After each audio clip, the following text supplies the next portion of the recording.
Eu desisti, não dá mais, tá? Pra mim já deu, tô saindo fora, cara. Eu desisti. Deixa eu te fazer uma pergunta. Pra você que tá assistindo esse vídeo, você já pensou assim? Você já pensou que o mundo é mau e que você simplesmente é injustiçado nesse mundo? E que tudo de ruim só acontece com você? Se você pensou assim, tá? Eu convido você a assistir esse vídeo até o final. Porque a palestra que eu vou te dar aqui, não estou te cobrando nada, ela é gratuita e ela é ancorada na Bíblia, na palavra de Deus. E você consegue pegar todas as fontes no meu site, tem links aí na descrição dos comentários para você poder acompanhar essa aula ou usar essa aula para poder fazer algum tipo de pregação, tá bom? Então hoje eu vou responder 3 perguntas e vou repassar exemplos, experiências para você levar para o resto da sua vida, tá? 3 perguntas. Por que sofremos tanto? Por que não alcançamos nossos objetivos? E o que nos faz desistir? Tá? Vamos lá. Por que a gente sofre tanto nesse mundo? Já parou para pensar? Será que o adversário, coisa ruim, ele realmente deseja que a nossa vida seja um caos? Eu acho que não. E eu posso provar para você. Porque não alcançamos os nossos objetivos? Por que você tenta fazer alguma coisa e dá errado? Você começa alguma coisa e dá errado. O que acontece com você? Por que isso acontece na sua vida? Você já ouviu falar do fator proposta e propósito? Vou explicar durante esse vídeo. E o que nos faz desistir? Você entra numa escola, tá animado, compra um material escolar, tá animado, entra na faculdade, tá animado, começa um relacionamento, tá animado, casa, tá animado, compra carro, compra apartamento, tá animado, passa 1, 2, 3 meses, você já não aguenta mais ver aquilo. O que tá acontecendo na sua vida? Tudo isso eu vou responder na aula de hoje, mas é preciso que você tenha disciplina para poder estudar. Sem disciplina não vai adiantar nada do que eu vou falar para você aqui, tá bom? Então eu vou ler, nós vamos ler, refletir e eu vou explicar, tá bom? Então acompanhe a leitura comigo aqui, tá? Por que nós sofremos tanto, tá? Não é de se admirar que o mundo é mau, isso é verdade. E que a sociedade tem nos alimentado com veneno. Queria eu poder falar sobre essas coisas aqui, nem quero falar, tá?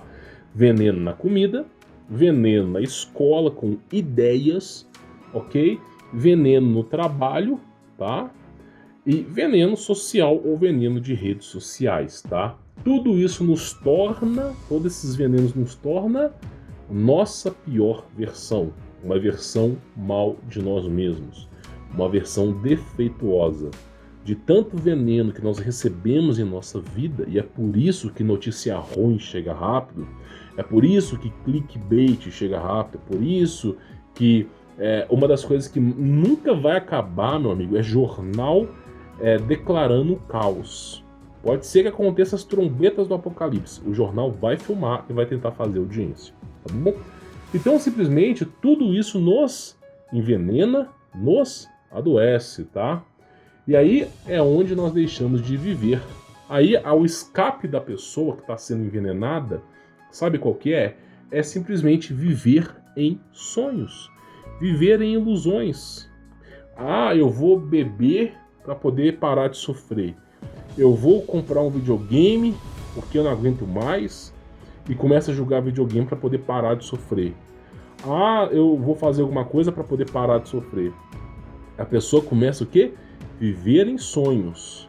A pessoa deixa a realidade para viver no mundo de fantasias. Ah, eu vou ficar na rede social aqui nos joguinhos de celular para relaxar. E a maior parte da nossa vida, tem pesquisas científicas sobre isso, 95% de uma pessoa normal, que mal acessa as redes sociais, uma pessoa normal, 95% da vida dela é de forma inconsciente. Um estudo mostrou que apenas 5% do nosso dia nós escolhemos, nós temos escolhas. Apenas 5% do nosso dia nós olhamos para a nossa mão e falamos assim: sabe de uma coisa? Eu posso abrir minha mão e fechar minha mão. Eu tenho esse controle. Eu posso abrir minha mão e fechar minha mão, eu posso colocar um dedo para cima, um dedo para baixo. Esse instinto, essa fala, essa coordenação motora que você faz aqui é apenas 5% do seu dia. Os outros 95% é instintivo. Você dirige um carro de forma instintiva, você respira de forma instintiva. Então, 95% do seu tempo você está adormecido, só para te avisar. E quando você entra numa rede social, quando você começa a assistir televisão, quando você começa a jogar videogame, alguma coisa, aqueles 5% que te sobraram, ele começa a ter decaimentos, até chegar a um certo ponto que no seu dia você tem 15 minutos de consciência. Ou às vezes nem isso. Às vezes o cara passa vários dias sem consciência. E sabe por que você não tem consciência?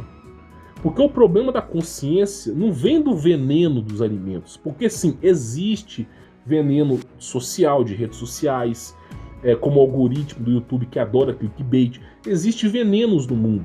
Mas de onde é que vem esse fator que nos deixa adormecidos? Sabe de onde que vem? Do jardim do Éden, com a queda de Adão e Eva. E sabe qual foi o maior problema com Adão e Eva? A maior tortura de Adão e Eva? Sabe qual foi assim a maior dor de Adão e Eva que caiu do paraíso? Será que a maior dor de Adão e Eva que caíram, que saíram, foram expulsos do paraíso, é porque eles perderam o paraíso ou porque eles perderam o contato com Deus? Porque o que nos torna inconscientes é a ausência de Deus em nossa vida. Eu posso provar isso para você fácil. Quando você está em comunhão com Deus, meu amigo, você, além de estar blindado com Deus, você ainda assim fica muito mais lúcido, muito mais inteligente. E sem Deus, cara, você começa nesse mecanismo de inconsciência. Sabe o que é o mecanismo de inconsciência? É um mecanismo de autodefesa, para a pessoa simplesmente ficar esperando um chamado, esperando Deus na vida dela. O mecanismo de inconsciência é quando você dorme, é quando um bebê dorme. Mas quando ele acorda, ele precisa de um companheiro, de uma mãe, de um pai. E aí vem Deus, tá bom? Então, eu quero até falar isso aqui para você. O fato de não termos uma vida perfeita, tá? Importante falar isso. E sempre ter acontecimentos ruins em nossas vidas são dificuldades para nos despertar. Eu falei no começo do vídeo aqui, o pessoal pensa assim, olha o que o pessoal pensa. Todo o mal do mundo vem por conta do adversário. Eu não quero falar nome feio, tá? Se eu falei, tudo bem, mas eu não quero falar. Então, todo mundo pensa assim, não, a culpa da minha vida ter dado ruim, a culpa do meu relacionamento não ter dado certo, a culpa de eu ter batido o carro, a culpa de tudo isso que está acontecendo na minha vida é por causa do adversário. O adversário não está nem aí para você, meu amigo. Na verdade, o plano do adversário, quando vier as premissas do Apocalipse, que não é agora, mas quando vier as premissas do Apocalipse, sabe como é que o adversário vai reinar? Com paz, mansidão, amor, perfeição, ninguém vai ter fome, ninguém vai ter sede, livre-arbítrio, liberdade, não vai ter mais doença. Então o adversário, ele não quer prejudicar a sua vida. Por quê? Porque olha só, é muito melhor um boi manso do que um boi bravo. Um boi manso que não sabe que está indo para o abate, a carne é mais saborosa. Ele não está preparado para as coisas que vão vir no inferno. Agora um boi que está recebendo pancada, que sabe que na frente tem um inferno, que quer lutar e que está fugindo, esse aí dificilmente vai dar uma carne boa. Esse dificilmente vai ser pego pelo adversário. Então o plano do adversário, o verdadeiro plano dele, é uma paz mundial mesmo, é alegria, é prazer para as pessoas poderem não ter problemas.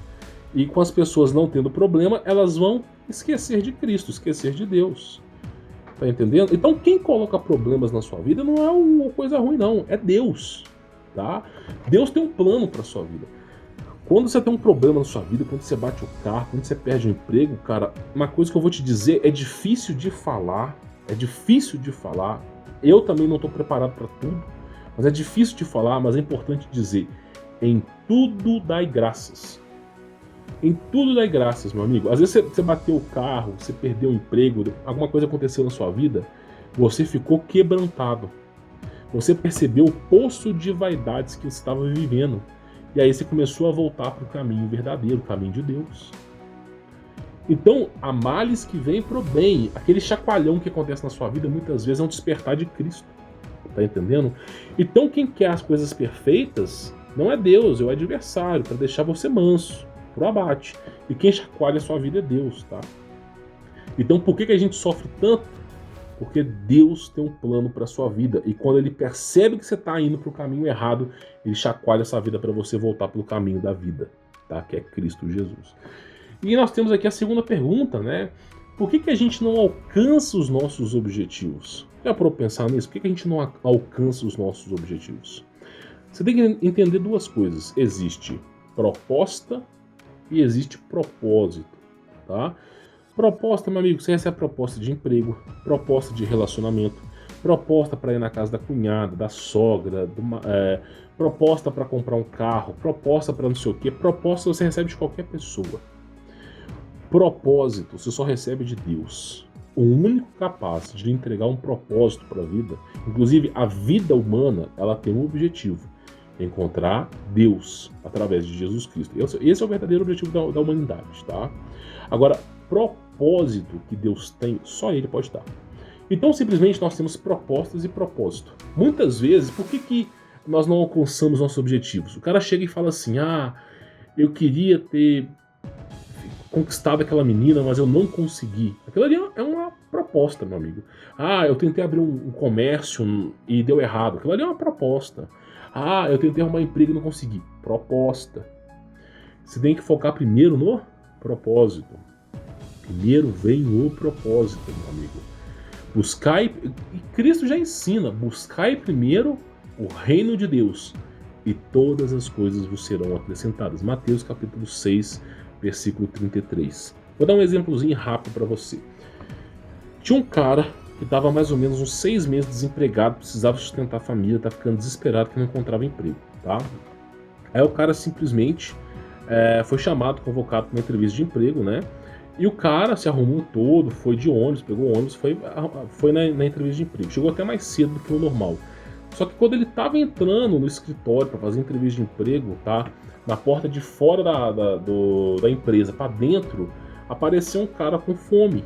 Um cara com 2 filhos com fome. Falou: olha, tô precisando aqui, cara, de comida.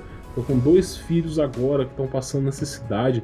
Você não consegue comprar um pão na padaria para me ajudar? Um pão com mortadela, um pão com manteiga, um cafezinho só para ajudar meus filhos aqui que estão morrendo de fome. Aí o cara fala: olha, meu amigo, eu posso te ajudar, mas eu tenho uma entrevista de emprego agora, cara. Eu tô 6 meses desempregado e eu preciso fazer essa entrevista de emprego para sustentar minha família e tal, não sei o que. Eu posso te ajudar depois dessa entrevista de emprego? O cara fala: não pode, tem que ser agora. Porque agora eu tenho que sair agora para poder voltar. E tem que ser agora, senão não vai ter jeito e tal. E começa a falar. E aí o cara, ele vai ter uma decisão na vida dele. Proposta, propósito. Proposta, ele vai entrar no escritório e vai fazer entrevista de emprego. Pode ser que ele seja contratado, como pode ser que ele não seja contratado. E ele vai ter que escolher, ou ele tem proposta ou propósito. Qual que é o propósito? Ajudar teu irmão, ajudar os pequeninos. E o propósito, o que ele faz? Ele vai lá na padaria ou algum supermercado, faz uma compra, mesmo com o pouco que ele tem, as migalhas que ele tem, ele vai lá e compartilha com o irmão. E aí, meu amigo, é propósito. Então, qual que é a escolha que o cara teve? Proposta ou propósito? Se fosse você, no seu lugar, é isso que eu quero que você entenda. Se fosse você agora, e essa situação fosse você acontecendo agora, acontecendo com você, tá? Acontecendo com você. Proposta ou propósito? O que você escolheria? Propósito. Sabe por que você escolheria propósito? Porque esse é divino, vem de Deus. Buscai primeiro o reino de Deus e todas as coisas vos serão acrescentadas. Pode ser que aquele emprego de fato não fique para você. Pode ser que Deus criou um livramento para você, que se você fosse entrar naquela empresa, até algum acidente com alguma máquina, você ficaria amputado, ou simplesmente você desfaleceria e deixaria seus filhos, sua esposa sozinha, sem você entender. Ou talvez o fato de você ter ajudado aquele cara pode ser que seja parente de alguém lá dentro e que futuramente te ajude lá para você reconquistar aquela vaga, ou seja, o dono do lugar, testando a sua integridade humana. Então, primeiro a gente busca o propósito de Deus para nossa vida. As pessoas querem montar empresa, as pessoas querem, sabe, comprar casa, comprar carro. Cara, primeiro vem Deus. Se você não colocar Deus na sua vida, vai abrir um buraco, um vazio que ninguém consegue preencher. Inclusive, eu tenho até essas passagens para você. Eu não vou ler aqui para não ficar muito longo. Eu vou resumir, mas as passagens estão no site, tá? Tem uns links aí na descrição. Tem a passagem de Jonas. Deus chegou para Jonas e falou assim, vai lá e prega pro povo de Nínive. Esse é o propósito para Jonas. Jonas quis seguir o propósito? Não. Ele quis pegar o propósito de ir para outro canto. O que aconteceu? Se enfiou num barco. Veio a tempestade. Jogaram o Jonas pro mar. Uma baleia engoliu o Jonas. Ele achou que tinha morrido. Estava nas entranhas da baleia. Começou a se arrependeu, clamou a Deus. A baleia cuspiu ele na praia. E Deus chamou Jonas pela segunda vez. Está até aqui, ó, pela segunda vez. E veio a palavra do Senhor, segunda vez, a Jonas. Levanta-te e vá lá e prega para a cidade de Nínive. Propósito é diferente de proposta. Enquanto você der atenção para a proposta e não der atenção para propósito, sua vida vai ficar uma porcaria. Por isso que dá tudo errado, é o título, né? Por que nós não alcançamos nossos objetivos? Porque nós colocamos as propostas na frente do propósito. O propósito é a base da nossa vida. O propósito é a base. Primeiro você vai no propósito, depois você vê nas propostas. Tá bom? Isso é muito importante para você. E aqui, uma terceira pergunta, tá? O que nos faz desistir, né? O que será que nos faz desistir? O cara começa... Só um minutinho, tá? O cara começa um relacionamento, desiste. O cara vai para uma escola, fica feliz no primeiro mês, segundo mês não aguenta mais ficar lá, arruma um emprego, fica feliz na primeira semana, primeiro mês, depois de 6 meses já quer ir embora daquela empresa. O que nos faz desistir? Sabe o que nos faz desistir? Você tem uma ideia do que nos faz desistir? O que nos faz desistir, basicamente, tá? É a ausência de Deus. É porque nós estamos nos enfiando em lugares que Deus não nos convenhou. Ou simplesmente nós não estamos prestando atenção. Por exemplo, você quer começar um relacionamento, tá? Um relacionamento. Você ama tua esposa, teu marido, e o começo do relacionamento tinha um brilhantismo. Sentia borboletas na barriga, simplesmente, e passou 2, 3 anos, você não sente mais isso. Tá entendendo? Se você não colocar Deus no seu relacionamento, vai dar errado. Vocês vão se separar. Porque, cara, uma casa que não é abençoada, eu vou só explicar de forma simples, é uma casa demoniada. É uma casa que tudo no mundo é legalidade. Se você não tiver Deus como amigo, você vai estar dando legal, nem Deus vai ser seu inimigo, não. Você vai estar dando legalidade pro mal. Então, por exemplo, como é que um relacionamento dura anos? Porque você se baseia em Deus. Porque quando você enxergar a tua esposa ou teu marido, caso venha sofrer algum acidente, você vai enxergar Deus primeiramente. Se fosse Jesus Cristo, será que eu separaria daquela pessoa? Se fosse Jesus Cristo, será que eu teria levantado a mão para aquela pessoa? Eu teria sido injusto? Então você começa a se ver no lugar do próximo. Porque o mandamento que Cristo nos ensinou é esse, amar o próximo como a si mesmo. Quando você começar a se ver no lugar do próximo, poxa vida, minha mulher tá cuidando da minha família, cara, não sei o quê, tem que dar atenção, poxa vida, meu marido tem que trabalhar, eu tenho que entender o lado dele. Quando você colocar no lugar do próximo, cara, o seu relacionamento vai ficar uma maravilha. Vai voltar a ser o que era antes. Agora não tenta voltar a ser uma coisa rebelde. Tenta ser uma coisa pura, tá entendendo? Mas é isso, quando você coloca no lugar do próximo, você entende. Aí o relacionamento dá certo. Aí aquele seu projeto que você tinha com seu filho de construir alguma coisa, ou de abrir um negócio, dá certo. Porque você está colocando Deus à frente disso. Você tem acesso. Olha a coisa mais louca do mundo. E isso parece que ninguém fala. Cara, Deus, o ser que criou tudo, onipresente, onisciente, onipotente. Cara, olha que coisa louca. Buscai, clamai e eu ouvirei. Cara, o ser que criou tudo, o ser mais belo, tá? Olha o que ele faz. Ele está nos dizendo que simplesmente, se você quiser, ele te ajuda. Agora não é do seu jeito, entendeu? Tem gente que fala assim, eu preciso daquele carro para poder ir pra festa. Não é como você quer, é como Deus quer. Tá entendendo? Então, você tem um aliado que é Deus, cara, na sua vida. Se Deus está na sua vida, quem vai contra ela? Tá entendendo? Então, por exemplo, tá? Eu queria até falar isso pra vocês, né? Porque, olha só, o que nos faz desistir? Por exemplo, suponha que você entrou numa empresa e você ficou feliz no começo e ficou triste no final. Por que você ficou triste no final? A ausência de Deus. Aí você vai falar pra mim assim: ah, Humberto, isso aí é mentira. A ausência de Deus, no final fiquei triste por causa da ausência de Deus. Eu posso provar pra você que tanto no seu relacionamento, tanto na escola, faculdade, na empresa que você trabalha, se você tá insatisfeito com aquilo, é a ausência de Deus. Posso provar isso pra você. Então vamos lá. Se você pegar a Bíblia, lá em Atos 16, tá?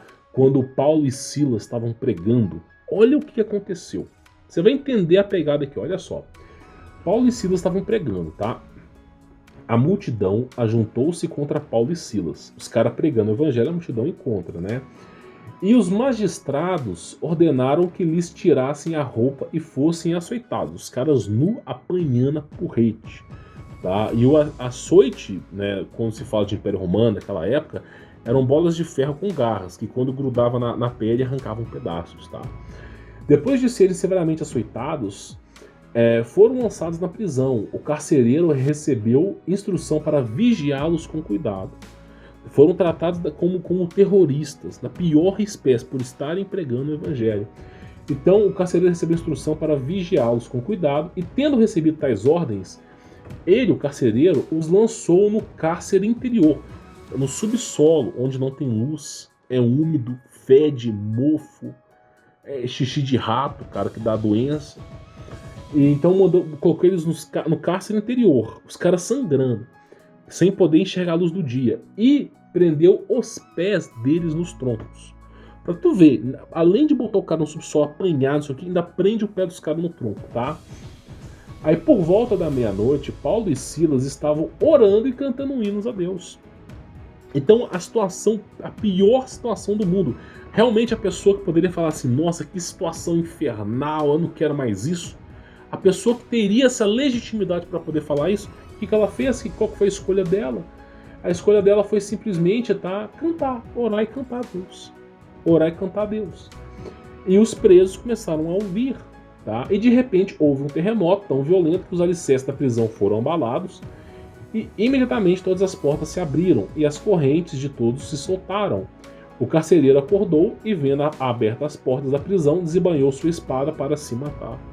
Por quê? Porque o carcereiro que trabalha na prisão, ele conhece a prisão e ele sabe que é pior ficar lá dentro que a morte. Então, os caras fugiram, né? Todas as portas estão abertas, terremoto, não sei o que, buraco, não sei aonde. Os caras fugiram, o cara foi tirar a própria vida. Falou: melhor eu tirar a minha vida do que eu ficar preso aqui a eternidade. E aí, cara, o que aconteceu foi o seguinte: o apóstolo Paulo falou: não faça isso. Estamos todos aqui. E o carcereiro pediu luz, né? Cadê a luz? Não sei o que, pegou a tocha para poder entender o que estava acontecendo. Entrou correndo, trêmulo, e prostrou-se diante de Paulo e Silas. Deus, ele faz as coisas sem que a gente perceba. Teve um motivo para que todas as portas fossem abertas, tá? Deus não fez algo em vão, não, teve um motivo. O motivo foi a crença. Então, simplesmente, o que aconteceu foi o seguinte: abriu-se as portas, e quando o carcereiro viu que Paulo e Silas estavam lá ainda, poxa vida, eu não vou ser penalizado com isso. Aí ele entendeu que Deus vivo existe. Que o Deus que Paulo orou, que é Cristo Jesus, existe. E aí foi algo maravilhoso que aconteceu. Então levou-os para fora e perguntou: senhores, o que devemos fazer para ser salvos? Porque o carcereiro agora, quando crê em Deus, o mundo vai contra. O Império Romano e todos aqueles reis daquela época, Herodes, todos eles odiavam Jesus Cristo, já odiavam Deus, tá? E eles responderam: creiam no Senhor Jesus. É o caminho, meu amigo. Esse é o caminho, não há outro. E serão salvos, você e o de sua casa. Olha que facilidade, crê em Jesus Cristo. E pregaram a palavra de Deus, e ele a todos a sua casa. Naquela mesma hora da noite, o carcereiro lavou as feridas deles, né? E eles todos foram batizados, tá? Então os levou para casa, serviu-os uma refeição, e com todos de sua casa alegrou-se muito por ter crido em Deus. Então os carcereiros foram batizados, houve alegria. Então você vê que, olha só, vamos lá, ponto número 1. Paulo apanhou pra cacete. Apanhou, foi açoitado, ficou no subsolo da terra, foi preso. E quando simplesmente ele viu o carcereiro tirando a própria vida, Paulo poderia ter falado: essa é a justiça de Deus. Poderia ter falado: esse cara mereceu, né? Isso aí, ó, mereceu, bem feito para ele. Paulo poderia ter falado: mas qual que é a sabedoria de Deus? Perdoar. Perdoar, meu amigo. É a sabedoria de Deus, não é a sabedoria dos homens. E aí simplesmente o que Paulo faz? O cara que mais fez mal contra ele, perdoa o cara. O cara ficou até atônito, sem entender. Aí o cara simplesmente ele fala: meu, esse Deus existe. O cara vivendo num mundo de ilusões. Ele desperta o 95% de inconsciente, o cara percebe que fez cagada na vida. Que realmente o propósito da vida é Deus. A consciência só vem com Deus, cara. A consciência que Paulo teve, a sabedoria que Paulo teve de falar: não faça isso, estamos aqui, isso é consciência, isso não é inconsciência. Em consciência você não pensa, Paulo está todo momento pensando. Por que Paulo tem consciência? Porque Paulo crê em Cristo. Tá entendendo? Então qual que é a conclusão? Se você sofre tanto, se você não alcança os seus objetivos e principalmente desiste de tudo, tudo que você precisa fazer é acreditar em Deus. Tudo o que você precisa fazer. E se você tiver dificuldade, só um momento, tá? Às vezes você fala assim: ah, não, seguir a Deus é muito difícil. Nossa, Deus é muito difícil. Cara, seguir a Deus é muito fácil. Se você tem dificuldades para seguir a Deus, siga Jesus Cristo, porque o caminho vem de Cristo. Deus não quer que você procure o sublime e alto trono. Deus não quer que você chegue até Ele através da ciência, do misticismo. Deus quer que você chegue até Ele pela humildade, pela simplicidade. Então, se você quer encontrar com Deus, primeiro encontra com Cristo. E Cristo, o que Ele fala? Perdoai. Amai ao próximo, crer em mim, que eu ressuscitei, que eu sou Deus vivo. Que Ele é o próprio, Ele é o manifesto, Ele é o verbo que se fez carne. É Deus que está manifesto na carne, o próprio Deus. Tá entendendo? Então essa é a mudança na sua vida. Então esses problemas, ó, por que você sofre tanto? Porque Deus dá um chacoalhão na sua vida, tá? Por que nós não alcançamos os nossos objetivos? Porque nunca foram objetivos da nossa vida, nunca foi o que Deus colocou em nossa vida. E o que nos faz desistir? A ausência de Deus. Olha que simplicidade. Agora você imagina se eu pego uma aula como essa, os primeiros 10 segundos de vídeo eu ensino isso pra você. Você não vai aprender, precisa ter exemplo. Tá entendendo? Precisa ter disciplina. Então, se você quiser aprender sobre essa aula, tem um link na descrição, no comentário aí, tá? Tem esse post para você poder estudar por lá, tá? Tenho certeza que isso vai mudar a sua vida. Lembra que antes de você desistir, antes de você cometer algum tipo de besteira, lembra de Cristo, lembra de Deus na sua vida, como é que Deus pode agir na sua vida, tá bom? Lembra que as coisas ruins acontecem na nossa vida por um propósito. A frase mais difícil que existe, mais difícil: em tudo dai graças. Nem eu estou preparado para tudo, mas eu tenho que dizer isso verdadeiramente, a palavra de Deus: em tudo dai graças. Tá bom? Bom, sou Humberto Rhodes, vou ficando por aqui. Forte abraço.